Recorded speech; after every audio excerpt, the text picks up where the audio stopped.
আজকে আমার মহাভারত যুদ্ধের কাহিনী। দেবলোকে হয়নি স্থান হয়নি।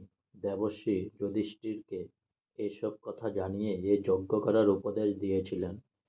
একছত্র সম্রাট হওয়ার লোভে নয়, স্বর্গগত পিতার ইচ্ছা পূরণের জন্য যুধিষ্ঠির রাজি হয়ে গেলেন রাজসূয় যজ্ঞ করতে। পাণ্ডবদের ক্ষমতার কথা তদানীন্তন কালের কোনো রাজা মহারাজেরই অজানা ছিল না। সকলেই কর দিলেন একমাত্র মগধের রাজা জরাসন্ধ ছাড়া। ভীম মল্লযুদ্ধে জরাসন্ধকে নিহত করলেন। মহা আড়ম্বরে রাজসূয় যজ্ঞ সুসম্পন্ন করে যুধিষ্ঠির ভারতবর্ষে একছত্র সম্রাটরূপে পরিগণিত হলেন। সমস্ত রাজারাই তাকে বহু রত্ন ও নানা মূল্যবান সামগ্রী উপহার দিয়ে সম্মানিত করলেন। শুধু যে তারা যুধিষ্ঠিরকেই সম্মানিত করলেন তা নয়, শ্রীকৃষ্ণকেও তারা শ্রেষ্ঠ পুরুষ আখ্যা দিয়ে বিশেষ সম্মান জানালেন।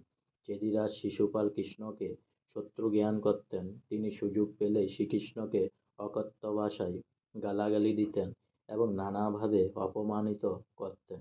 একবার শ্রীকৃষ্ণের তা অসহ্য হওয়ায় তিনি শিশুপালকে বধ করতে উদ্যত হয়েছিলেন। তখন শিশুপালের মাতা পুত্রের হয়ে তার কাছে ক্ষমা প্রার্থনা করলেন এবং পুত্রের সত্য অপরাধের মার্জনা করতে বললেন। শ্রীকৃষ্ণ তাতে সম্মত হয়ে বললেন যে হ্যাঁ, তিনি গুণে গুণে শিশুপালের 100টা পর্যন্ত অপরাধে মার্জনা করবেন, তারপর আর করবেন না।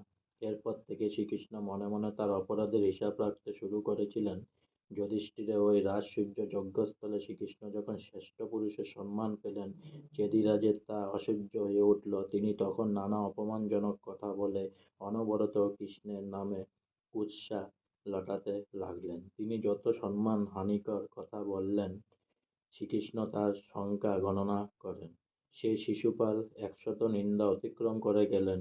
এমনি শ্রীকৃষ্ণ সুদর্শন চক্রের দ্বারা তার মস্তক ছেদন করলেন। কৌরবেরাও প্রত্যেকে নিমন্ত্রিত হয়ে এসেছিলেন পাণ্ডব পক্ষে। ভীষ্ম, দ্রোণ, কর্ণ, ধৃতরাষ্ট্র এরাও সকলে এসেছিলেন। আজকে আমার মহাভারতের যুদ্ধের কাহিনী এখানেই শেষ হলো। তাই পুনরায় অনেক অনেক সাবস্ক্রাইব করুন, অনেক অনেক লাইক করুন, অনেক অনেক সাবস্ক্রাইব, অনেক অনেক লাইক প্লিজ।